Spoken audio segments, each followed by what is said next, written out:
Pyle consoled herself a bit and continued in a heavy tone. You know, Rakesh, that inhuman Manish used to torture me, physically and mentally, for days.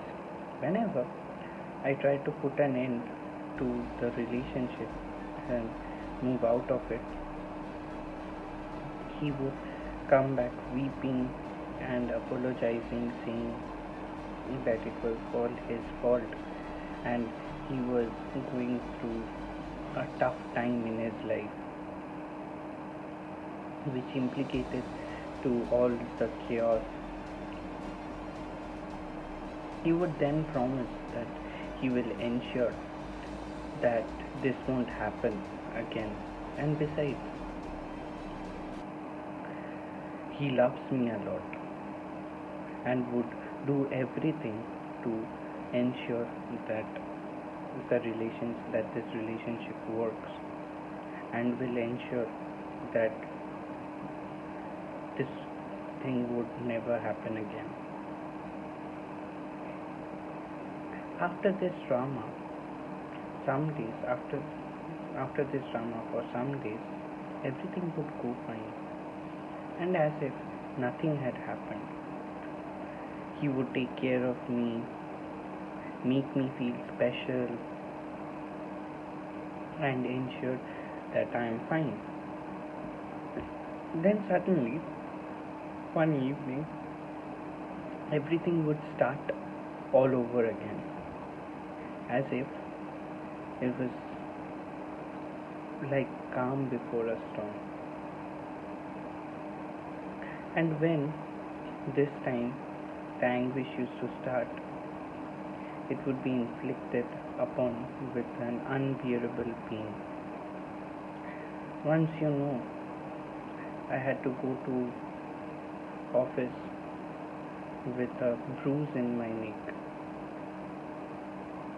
trying to cover it up with a cervical collar for days, lying to my colleagues that I had a neck sprain.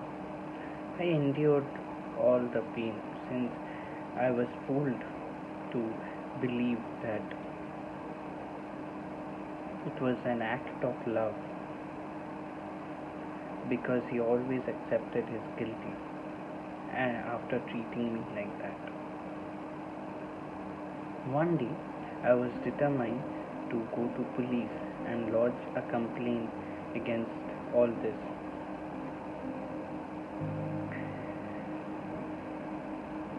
After he threw me on the bed and thrashed me like an animal. It was unbearable, but all of a sudden, as if he came to his senses from somewhere, realized his mistakes again, apologized, came to ensure I was okay, and treated the bruises that he had caused. After this incident, situation changed quite rapidly. It had been almost close to a month or more that he had never abused again. I was of the belief that he is trying his best to change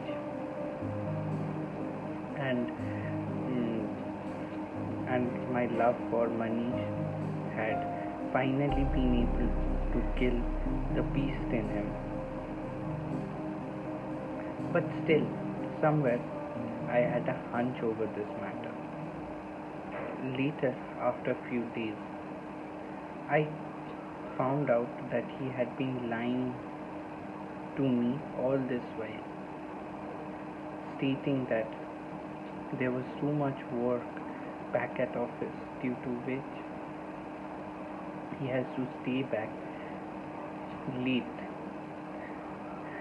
and was using that time to meet someone else whom he had started having an affair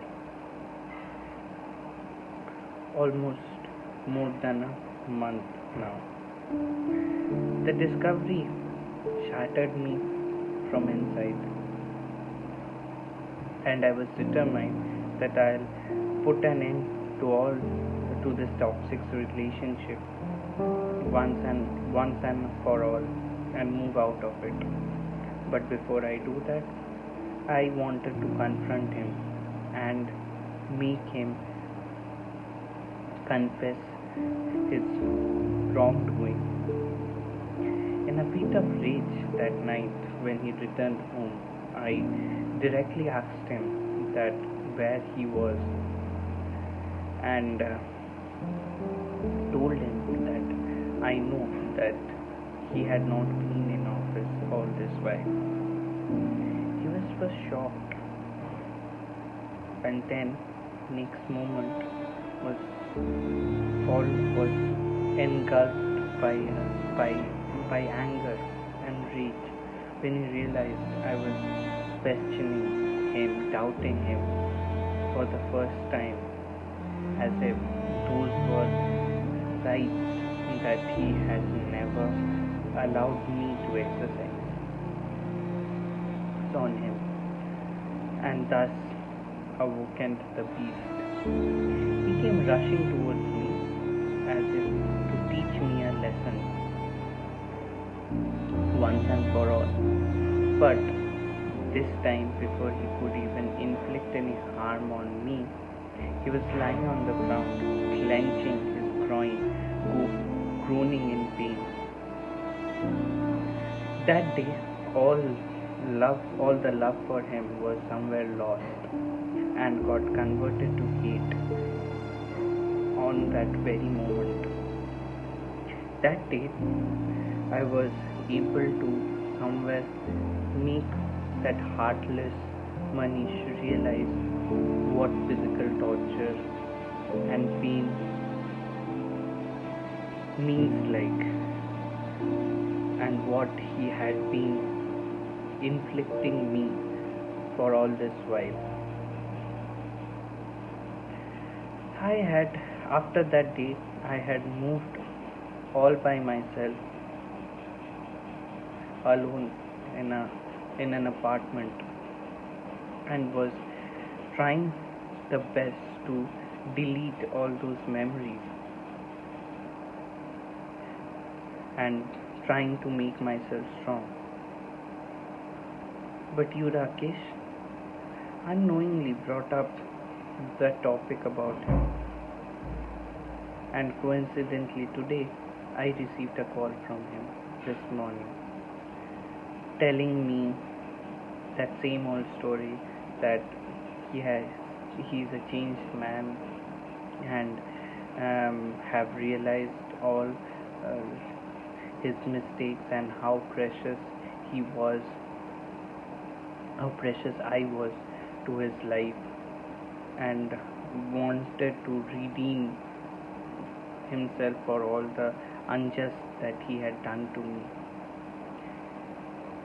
and want me back in his life again. Though I feel that there is still some love for him left within me, but whenever I am reminded of those painful nights, a rage fills me.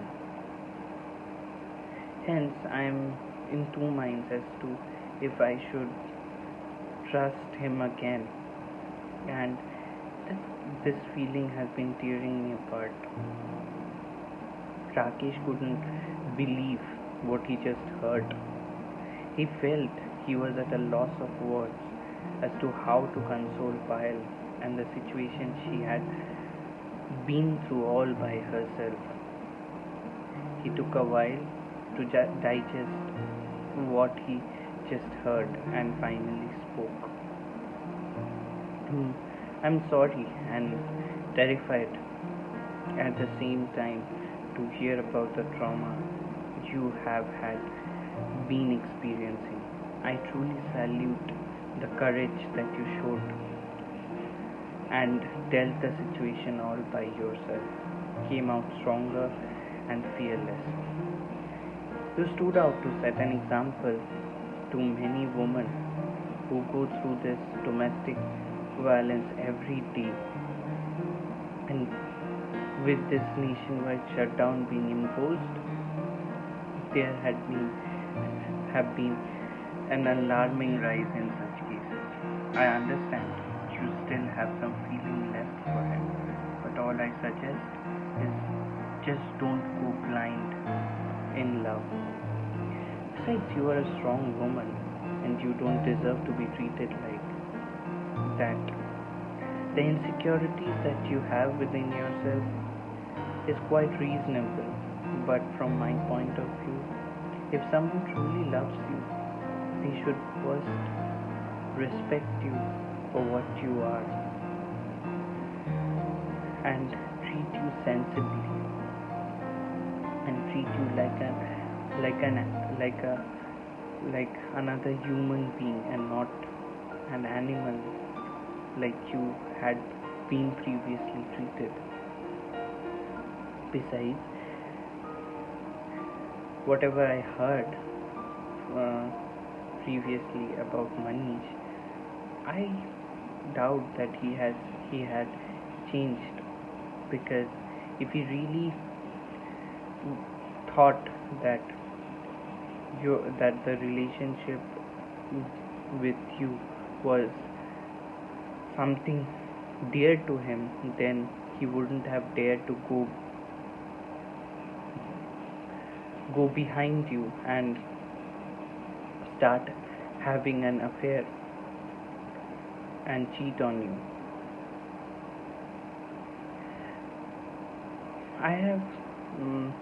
I have the opinion that he somewhere has taken you for granted and know that you would withstand everything that he does.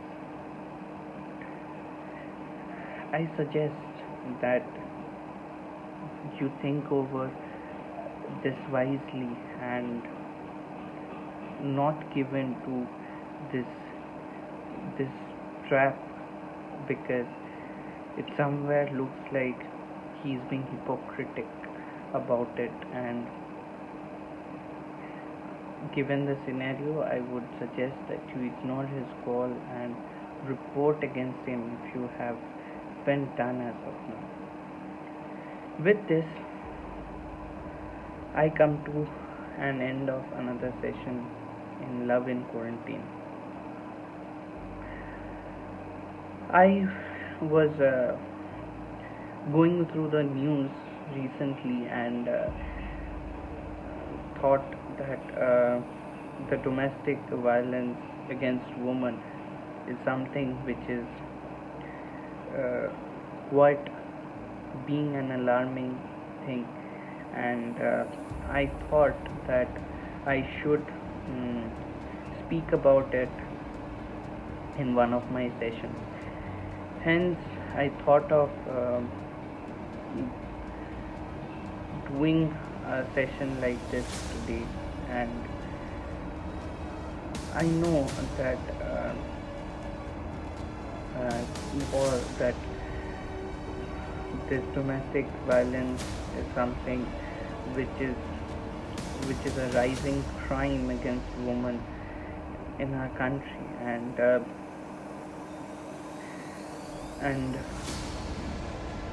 we as citizens of this country do very less to ensure that it can be curbed in some way. But all I think is all those women who are going through this dark phase to somewhere come to the light of justice and report it, and not fear of the repercussions, because unless these cases are reported, we can't, or the justice cannot be inflicted upon those who do the crime. Besides, we should always remember that the one doing the crime and the one who is continuously pertaining to that crime and not protesting against it are criminals in the same way. So make sure that if if you are facing it, you speak up to someone, or you go ahead and sought a proper help from someone whom you think might be able to pull you out of this situation. Thank you for your time. I hope you liked today's episode, and if you did, please do like the video and share it with others whom you think might like it, and also don't forget to subscribe to the channel, and stay tuned. I'll be back with another episode. Till then, bye, take care, and try to stay indoors and remain healthy in this tough time.